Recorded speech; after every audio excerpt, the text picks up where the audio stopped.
नमस्कार, स्वागत है आपका। मैं हूं आपके साथ साक्षी जादौन। मोबाइल से दूरी बचपन के लिए जरूरी। जी हां, खबर अनूपपुर से है, जहां पिता के मोबाइल पर यूट्यूब पर फांसी लगाने का बच्चे ने वीडियो देखा। वीडियो पर बताई गई टिप्स जैसे घर में दुपट्टे से फंदा बनाकर फांसी लगा ली। 12 साल के लक्ष्य की इसके बाद मौत हो गई। लक्ष्य कक्षा 6वीं का छात्र था। ये जिले के चचाई थाना क्षेत्र से एक दिल को झकझोर कर देने वाला मामला सामने आया है। यहाँ पर 12 साल के छात्र लक्ष्य दास ने फांसी लगाकर आत्महत्या कर ली।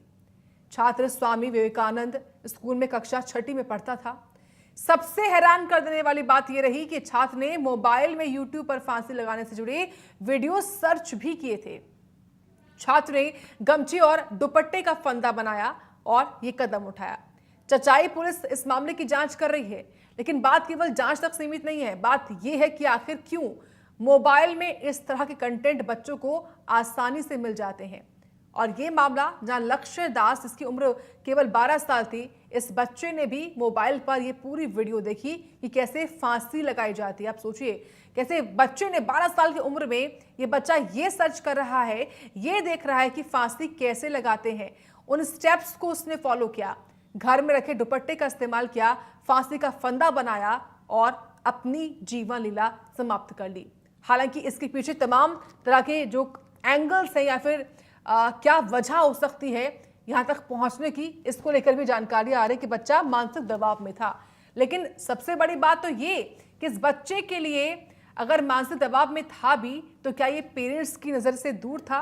क्या पेरेंट्स को दिखाई नहीं दिया कि पेरेंट्स के फोन पर ये बच्चा ऐसे वीडियोस देख रहा है? क्योंकि सर्च हिस्ट्री में सब कुछ आ जाता है। उन सब के बावजूद इस तरह के मामले परेशान करने वाले हैं, झकझोर देने वाले, क्योंकि हर घर में बच्चे हैं और हर घर में मोबाइल फोन भी हैं। ऐसे में बच्चों के लिए काफी इजी एक्सेस होता है मोबाइल फोन का इस्तेमाल करना, कुछ भी देखना, कुछ भी सर्च करना और उस वीडियोस, उस रील्स के आधार पर उसी चीज को अपने ऊपर भी इंप्लीमेंट करना। लेकिन ये मामला बहुत परेशान करने वाला है। कैसे एक लक्ष्य दास नाम के बच्चे ने, जिसकी उम्र महज 12 साल थी, उसने अपने जीवन को खत्म करने के लिए मोबाइल फोन का इस्तेमाल किया, यूट्यूब में गया, सर्च किया कि फांसी कैसे लगाते हैं।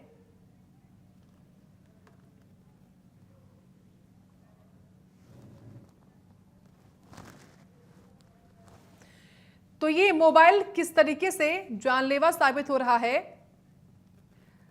कैसे जानलेवा साबित हो रहा है, इसी पर करेंगे आज खास चर्चा। भी फिलहाल इस वक्त हमारे साथ हमारे सहयोगी अजीत मिश्रा जुड़ रहे हैं, उनका रुख करती हूं मैं। सबसे पहले अजीत, ये बताइए, सबसे पहले ये पूरा मामला है क्या, और जब ये मामला सामने आया तो परिवार वाले क्या कह रहे हैं?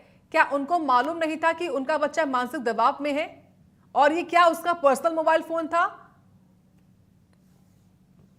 देखिए, मैं आपको एक बात बता दूं कि कोरोना काल के बाद से बच्चों को, जब से ऑनलाइन क्लासेस शुरू हुई है, तब से क्लास 1 से बच्चों के हाथों में एंड्रॉइड फोन आ गया।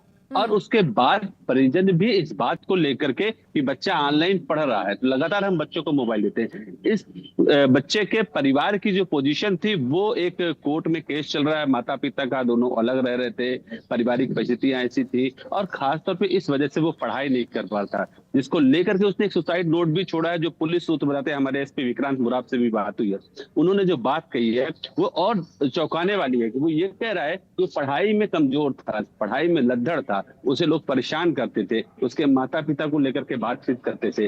मतलब स्कूलों में किस तरीके की बातें होती हैं, और फिर मोबाइल इंटरनेट की दुनिया, ये अपने आप में बड़ा चौंकाने वाला है कि यूट्यूब जैसे प्लेटफॉर्म पे कैसे फांसी लगाई जा सकती है, कैसे मौत आप गले लगा सकते हो, इस तरह का वीडियो वो भी बच्चों को उपलब्ध है। ये मोबाइल हालांकि उसके पिताजी का था, बच्चे का मोबाइल नहीं था, उनके उससे वो सारे मोबाइल उनके ईमेल से चलते थे। लेकिन ये बड़ी समस्या ये है कि क्या इस तरह का कंटेंट ओपनली आना चाहिए? ये समाज को भी सोचना है, देश को भी सोचना है और कानून को भी सोचना है। पुलिस हालांकि जांच करेगी। नाबालिग बच्चा था, उसने आत्महत्या कर लिया, एक सुसाइड नोट छोड़ दिया कि मेरे माता पिता को कुछ मत कहा जाए। मतलब आप समझिए वो कितने स्ट्रेस में रहा होगा वो बच्चा। ये अपने आप में, मतलब परिवार तो कुछ कहने की स्थिति में नहीं है, खासतौर पे सामाजिक कार्यकर्ता, आसपास के मोहल्ले के लोग भी इस पूरे मामले में बात करने के मना स्थिति में नहीं है। आप समझ सकते हैं कि कितना गंभीर होता होगा जब ये सुनता होगा कि कक्षा 6 का बच्चा फांसी लगा रहा है। मतलब ये अपने आप में सोच के हर माता पिता के मन में एक दुख और दर्द आता है। निश्चित तौर पर अजीत, और ये बहुत संवेदनशील मामला है। किस तरीके से इस तरह के मामले भविष्य में ना हो, और पहले भी हुए हैं।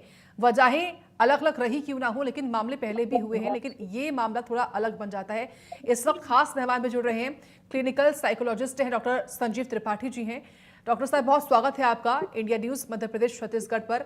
इस पूरे मामले को जो आपके सामने आया है, हम सबके सामने आया है, कैसे मोबाइल जानलेवा साबित हुआ है, इस मामले को कैसे देख रहे हैं आप, और इस बच्चे की मानसिक स्थिति कैसी होगी उस वक्त जब इसने बकायदा यूट्यूब पर पूरा प्रोसेस देखा फांसी का फंदा लगाने का, और उस प्रोसेस को फॉलो किया और अपनी जान दे दी। देखिए, यहाँ पर बातचीत से ऐसा लग रहा है कि जैसे मोबाइल ही कारण बना। कारण, मैं थोड़ा सा इसके लिए माफी चाहूंगा कि कारण नहीं है वो, कहीं ना कहीं मोबाइल ये तो एक जरिया था कि वो उसको गले लगा पाया। कारण तो उसके पीछे होगा। कारण हमको देखना पड़ेगा बच्चे किस तरह के तनाव में था, बच्चा क्या फैमिली एनवायरनमेंट था उसका, और वो क्यों नहीं समझ पाए पेरेंट्स उसके मन की स्थिति को, उसके विचारों को, उसकी भावनाओं को, उसके बदलते हुए व्यवहार को। तो ये एक बहुत अलार्मिंग साइन है हर किसी के लिए कि हमको ये देखना पड़ेगा कि हर बच्चा जो है नॉर्मल होता है, खुश होता है, एंजॉय करता है लाइफ को अपनी। लेकिन अगर आप किसी भी पेरेंट्स को उनके बच्चे में कुछ परिवर्तन दिखाई दे रहे हैं कुछ हफ्तों से, कुछ महीनों से, कुछ दिनों से, तो उनको उस पर नजर रखनी पड़ेगी कि आखिर बच्चे में बदलाव क्यों आ रहे हैं। उससे बात करने की जरूरत है। और आप देखेंगे कि अगर पेरेंट्स उसको टाइम देंगे, बात करेंगे, तो बच्चा शायद बता पाएगा कि वो किस तरह के तनाव से गुजर रहा है। और हम एक प्रॉपर उसमें एक इंटरवेंशन प्रॉपर कर पाएंगे, हम उसको सहायता दे पाएंगे उस मनोस्थिति से बाहर लाने के लिए। तो मुझे लगता है कि हम जागरूकता की बात करें, कैसे समाज में इस बात की जागरूकता है कि ये घटनाएं दोबारा ना हो। और ये बिल्कुल सही है कि मोबाइल बच्चों को बहुत जल्दी, जैसे बताया सर ने कि कोविड के बाद से बच्चों के पास मोबाइल आ गए हैं, इंडिविजुअल मोबाइल आ गए हैं।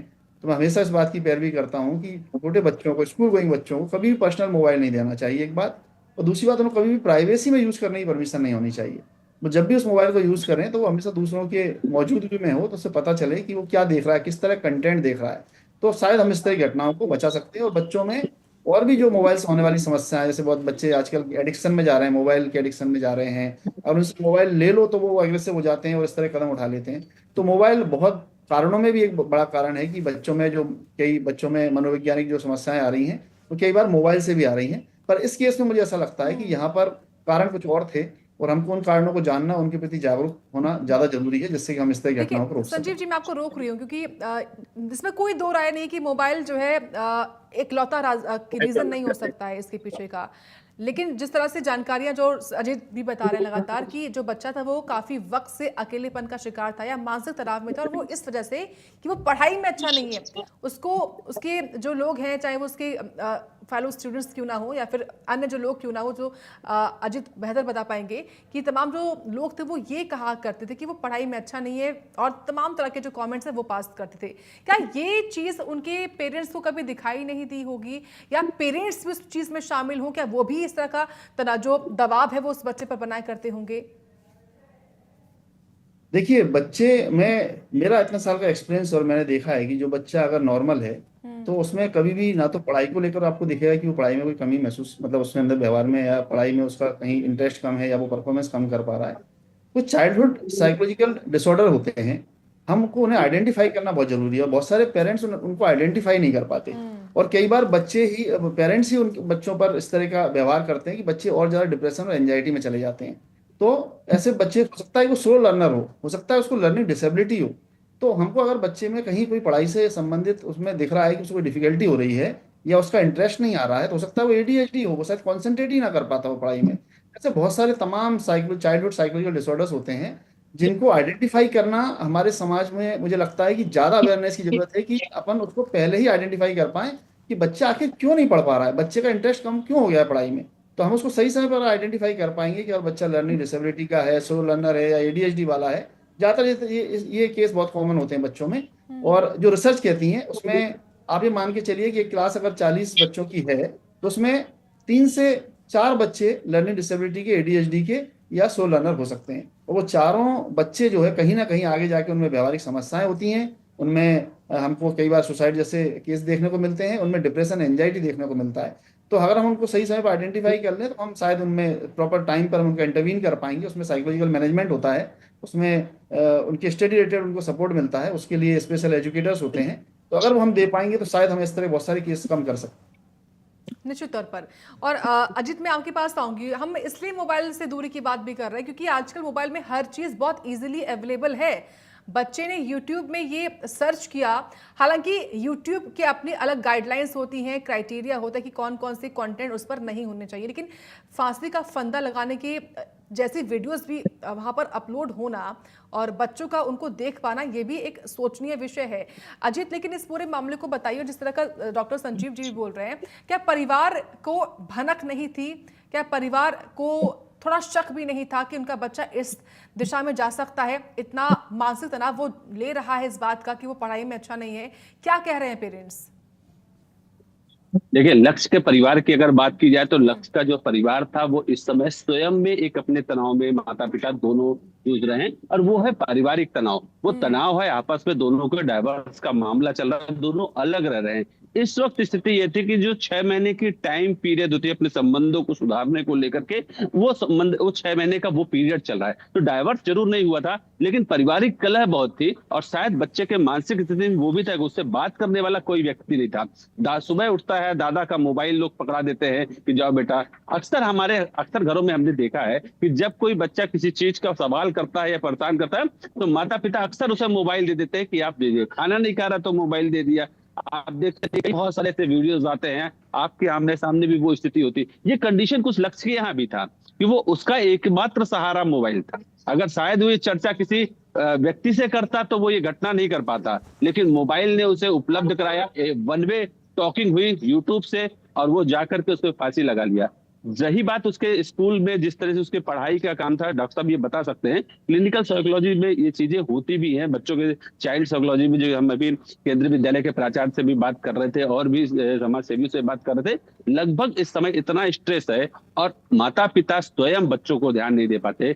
स्कूलों में भी नंबर 100% लाने का जो दबाव है, ये अपने आप भी कहीं बच्चों को, और अगर बच्चा थोड़ा भी पढ़ने में कमजोर हुआ तो उसके अंदर एक हीन भावना आती है कि मैं कर नहीं पा रहा हूं या मैं पढ़ नहीं पा रहा हूं। और ये जो सामाजिक चीजें हैं, ये अपने आप में लक्ष्य पर ज्यादा प्रेशर दबाव डाली, और शायद यही एक वजह था। और दूसरा जो उसका पारिवारिक बैकग्राउंड है, जो इस तरह की चीजें हो रही थी उसमें, जो दिक्कतें जो उनके पारिवारिक संबंधों को लेकर के हो रहा था, वो भी एक बड़ा कारण था। ये बहुत बड़ी बात आपने बताई है अजीत हमको। और डॉक्टर संजीव जी, जो ये इस पूरे मामले में एक नया, मैं मोड़ भी कह सकती हूँ कि जो बच्चे के पेरेंट्स थे वो डाइवोर्स प्रोसीड कर रहे थे, और इस बच्चे के पास जो है कोई था ही नहीं बात करने के लिए जिससे वो अपने भाव शेयर कर सके। कई बार पेरेंट्स अपने रिलेशन पर या अपने फ्यूचर पर इतना फोकस के साथ रहने लगते हैं कि वो बच्चों को भूल जाते हैं। ये कहीं ना कहीं एक उनकी तरफ से भी दरकिनार किया गया था बच्चा, जिससे वो उसको लगा कि अकेलेपन के लिए मैं क्या करूं, उसके मन में ऐसे सुसाइडल थॉट्स आने लगे। डॉक्टर संजीव जी। यस, बिल्कुल ऐसा हो सकता है। वो एक तरह से दोहरे तनाव से गुजर रहा था। एक तरफ तो उसको पढ़ाई में भी डिफिकल्टी थी, तो जो मोटिवेशन उसको आगे जो सर्वाइव करने का जो मोटिवेशन उसको मिलता वो भी उसके पास नहीं था। और दूसरी तरफ से उसका परिवार का जो माहौल था, उसकी वजह से भी मुझे लगता है कि बच्चा बहुत ज़्यादा आइसोलेटेड फील करता होगा। हम तो एक नॉर्मल फैमिली अपने बच्चों को उतना अटेंशन नहीं दे पाते हैं, उतना इमोशनल सपोर्ट नहीं दे पाते हैं। वो तो एक तरह से डिस्टर्ब फैमिली थी, तो बच्चा तो बहुत ज़्यादा ही सफ़र कर रहा होगा। ये बिल्कुल बहुत दुखद है। और ऐसी स्थिति में एक फैमिली काउंसलिंग होना चाहिए, रिलेशनशिप काउंसलिंग होना चाहिए। इस तरह के भी बहुत तरीके होते हैं जिससे हम अपने परिवारों को बिखरने से रोक सकते हैं, और बच्चों को भी इस तरह की घटनाओं को, कभी बच्चे अगर डिप्रेशन एंजाइटी में जाते हैं तो उन चीज़ों को भी रोका जा सकता है। तो एक पूरी एक जागरूकता लाई जाए, एक पूरा स्ट्रक्चर हो इस तरह का समाज में, जो शायद अभी बहुत दूर की बात है। लेकिन डॉक्टर संजीव त्रिपाठी जी, इस तरह के बच्चे हों या फिर बच्चे की जगह कोई और भी व्यक्ति हो सकता है, किसी भी उम्र का हो सकता है, ऐसे सदमे में अगर कोई चला जाए, ऐसा माहौल उसके अगर आसपास बन जाए, तो उससे निकलने के लिए क्या कोई थेरेपी चाहिए, या ऐसा पारिवारिक माहौल होना चाहिए, या फिर अपने स्तर पर पेरेंट्स क्या कर सकते हैं? जो लोग इस वक्त आपको देख रहे हैं, या प्रशासनिक तौर पर या स्कूल में भी कोई अवेयरनेस प्रोग्राम चलाया जाए, क्या तरीके हो सकते हैं कि हम अपने आसपास के बच्चों को, अपने घर के बच्चों को एक अच्छा माहौल दे सके, उनके अंदर एक ऐसा हम लोग भाव उत्पन्न कर ले कि वो कुछ भी शेयर कर सकते हैं हमसे, घबराए नहीं, दोस्त की तरह बात कर सकते हैं हमसे? बिल्कुल। मुझे लगता है कुछ चीजें बिल्कुल कंपलसरी होनी चाहिए और प्रशासन को इस बात पे बहुत गौर करना चाहिए कि हर स्कूल्स में काउंसलर और साइकोलॉजिस्ट कंपलसरी होना चाहिए। हर बच्चों का टाइम टू टाइम पर स्क्रीनिंग होना चाहिए। और हर बच्चे का जब स्क्रीनिंग होता है तो उस बच्चों में कोई ऐसा निकल के आता है, कोई बच्चा प्रॉब्लमेटिक बच्चा है या इमोशनली डिस्टर्ब बच्चा है, तो अगर उससे बात, जब काउंसलर बात करेंगे तो उसकी फैमिली में कुछ प्रॉब्लम चल रही है तो वो आइडेंटिफाई कर पाएंगे। और हो सकता है कि स्कूल में भी उनकी काउंसलिंग हम अरेंज कर सके और पेरेंट्स को बुलाएं और वहां पर भी उनकी काउंसलिंग करवाई जाए कि भाई आपके झगड़ों की वजह से और आपके घर के माहौल की वजह से बच्चा सफर कर रहा है और बच्चा आपका डिप्रेशन में जा रहा है। तो हम अर्ली आइडेंटिफिकेशन जो है, जो बहुत बड़ी समस्या है कि हम समाज में नहीं दे पाए आज तक, कि हम ना तो स्कूलों में अर्ली आइडेंटिफिकेशन हम कर पाए बच्चों का, और ना ही हम समाज में ही कर पाए। आज भी लोग खुल के बात करने में शर्माते हैं, मेंटल हेल्थ पर बात नहीं करते हैं, छुपाते हैं अपनी मानसिक समस्याओं को, पारिवारिक समस्याओं को छुपाते हैं। हो सकता है उन पेरेंट्स में भी कोई डिप्रेशन एंजाइटी वाला केस हो जो डील नहीं कर पा रहा है परिवार के माहौल को अच्छा बनाए रखने के लिए। तो ऐसे में एक इमोशनल सपोर्ट, साइकोलॉजिकल सपोर्ट जरूरी है। बच्चों में भी जो छोटे बच्चे होते हैं, जैसे 12 साल के जो नीचे के बच्चे होते हैं, उनमें हम लोग काउंसलिंग और बिहेवियर थेरेपी से उन बच्चों के व्यवहार में और इमोशंस में चेंज लाते हैं, उनके थॉट्स में चेंज लाते हैं। और जो 12 साल से ऊपर के बच्चे होते हैं उनमें हम कई बार साइकोथेरेपी भी यूज करते हैं। कुछ ऐसे मनोवैज्ञानिक तरीके होते हैं, कुछ टेक्निक्स होती हैं, कुछ एक्सरसाइजेज होती हैं, और उससे बच्चे अपने उस मेंटल कंडीशन से बाहर आते हैं, उसमें उनको बहुत हेल्प मिलती है। तो पर ये सब हम अभी उपलब्ध नहीं करा पाए हैं। अपने जो हमारा एक हमारा एक सामाजिक स्ट्रक्चर है, या हमारा जो एडमिनिस्ट्रेशन का जो स्ट्रक्चर है, हमारे जो स्कूल्स हैं, हमारी जो संस्थाएं हैं, कहीं भी एक साइकोलॉजिकल इंटरवेंशन का प्रॉपर गाइडलाइन या प्रॉपर स्ट्रक्चर नहीं है, या जो है भी वो प्रॉपर काम नहीं कर पा रहे हैं। तो ये बड़ी समस्या है। अच्छा, एक और चीज़ होती है अजीत, मैं आपसे ये सवाल लूंगी कि कई बार ही बच्चा इसलिए भी ये चीज़ें कर देता है क्योंकि अकेलापन तो होता ही है। दूसरा, अगर बच्चा सिंगल चाइल्ड है तो और उसको ये दिक्कत हो सकती है। क्या ऐसा लक्ष्य दास के साथ था, इस केस में था? क्या वो सिंगल चाइल्ड था, कोई भाई बहन उसके नहीं था, जो और उसको और अकेला महसूस हुआ? देखिए, मैं आपको बता दूं कि जो बच्चा अकेला का महसूस होने का जो कारण है, वो कोई और कारण नहीं, माता पिता अपने में व्यस्त थे। एकमात्र दादाजी थे जिन पर वो बात नहीं कर पा रहा था। वो पिता भी जो है, जब बहू और बेटा डाइवर्स में हो तो पिता की क्या पोजीशन होगी। बहन साथ अपने माँ के साथ रहता, पिता के साथ रहता, परिवार बिखरा हुआ था। बिखरे उसके भाई कहने पे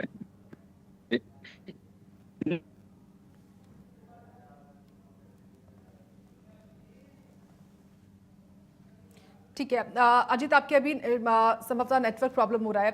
डॉक्टर, मैं आपसे यही पूछना चाहूँगी, देखिए हालांकि अलग अलग कारण इसके हो सकते हैं, लेकिन आपने भी बहुत सारी चीज़ें बताई कि हम कैसे इसको सुधार सकते हैं। लेकिन वो कौन सी स्टेज होती है जब बच्चे शुरुआती संकेत, जो वार्निंग साइंस होते हैं, जिनको परिवार पहचान सकता है, और किस उम्र में ये हो सकता है? ये बच्चा तो 12 साल का था, लेकिन ये मिनिमम तौर पर देखूँ मैं तो किस उम्र से बच्चों में इस तरह के जो वार्निंग साइंस है वो आने शुरू हो जाते हैं, चाहे वो चिड़चिड़ापन हो या कोई और अन्य चिल्लाने की आदत क्यों ना हो? जी, वैसे तो बच्चों में हो सकता है कि बर्थ के बाद से ही कुछ समस्याएं हों। जैसे बच्चों में जो डेवलपमेंटल पीरियड होता है, उस डेवलपमेंटल पीरियड में अगर उनमें वो डेवलपमेंट प्रॉपर नहीं हो रहा है, उनका बोलना चलना नहीं हो रहा है, तो डिफरेंट कैटेगरी इसमें हम उनको डालते हैं, उसमें डिफरेंट तरह का इंटरवेंशन इसमें हम करते हैं।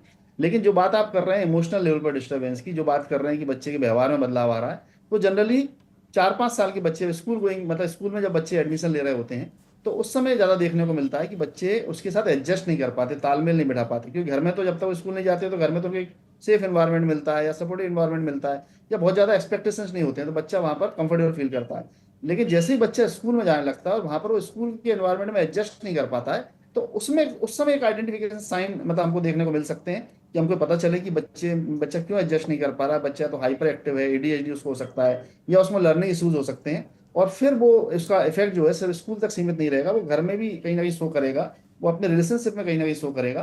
तो वो इमोशनल चेंजेस उसके अंदर हम जल्दी आइडेंटिफाई कर लेंगे तो उसको अगली स्टेज पर हम जाने से रोक सकते हैं। क्योंकि डिप्रेशन तो बच्चों में भी होता है, चाइल्डहुड डिप्रेशन जिसको हम बोलते हैं। बहुत सारे साइकोलॉजिकल डिसऑर्डर चाइल्डहुड में ही आइडेंटिफाई किए जा सकते हैं। उसमें दोनों तरह का इंटरवेंशन होता है। हो सकता है कई बार अगर बच्चा बहुत ज्यादा डिप्रेस है, बहुत ज्यादा साइकोलॉजिकल इश्यूज हैं, तो उसमें हमको मेडिसिनल सपोर्ट की जरूरत पड़ती है। तो वो डिपेंड करता है कि सही डायग्नोसिस बने, उसका सही समय पे एक प्रॉपर साइकोलॉजिकल असेसमेंट हो, और फिर प्रॉपर गाइडलाइन के साथ उसका जो है इंटरवेंशन हो, चाहे वो क्लिनिकल साइकोलॉजिस्ट के द्वारा हो, चाहे वो साइकेट्रिस्ट के द्वारा हो, काउंसलर्स के द्वारा हो। वो सारी चीजें प्रॉपर गाइडलाइन है उसकी। लेकिन सबसे मेन प्रॉब्लम है आइडेंटिफिकेशन की। सबसे ज्यादा जरूरी है बच्चों का स्क्रीनिंग होना, सारे स्कूल गोइंग बच्चों का ईयरली स्क्रीनिंग होना चाहिए। ये मैं हमेशा इस बात पे जोर देता हूँ। तो हम शायद बहुत सारे बच्चों को बचा सकते हैं, ना केवल सुसाइड में जाने से, बहुत सारी साइकोलॉजिकल इश्यूज में जाने से, साइकोलॉजिकल डिसऑर्डर्स में वो जो लोग सफर कर रहे हैं उनको भी बाहर लाया सकता है। अच्छा डॉक्टर संजीव जी, कई बार ये भी होता है कि जो बच्चा या फिर जो ऐसा पीड़ित व्यक्ति है वो संकेत देता है कि मैं परेशान हूँ। क्या लक्ष्य दास ने भी ऐसे संकेत दिए होंगे कि मैं परेशान हूँ, मुझे मदद चाहिए? डेफिनेटली ये जो डिप्रेशन है, मतलब ये जो सुसाइड है, ये एक ही दिन में नहीं होता है। इसका प्रोसेस कहीं बहुत पहले से शुरू हो जाता है। तो वो जो बदलाव उसके अंदर बहुत पहले से आ रहे होंगे, वो कुछ नेगेटिव फील कर रहा होगा, तो उसकी बॉडी लैंग्वेज से दिख रहा होगा वो नेगेटिव।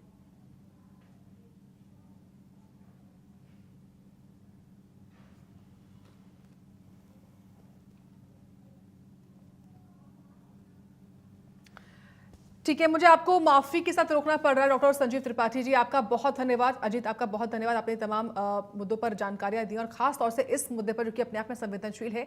और हम उम्मीद करते हैं कि इस तरह की जो खबर है या ऐसा मुद्दा है वो भविष्य में ना हो, और सभी जो पेरेंट्स अपने आसपास अपने घर के बच्चों पर विशेष ध्यान दें। और मोबाइल से दूरी बचपन के लिए वाकई में जरूरी भी है। और ट्रेसी की सेगमेंट के साथ बुलेटिन में इतना ही। आप देखते रहें इंडिया न्यूज।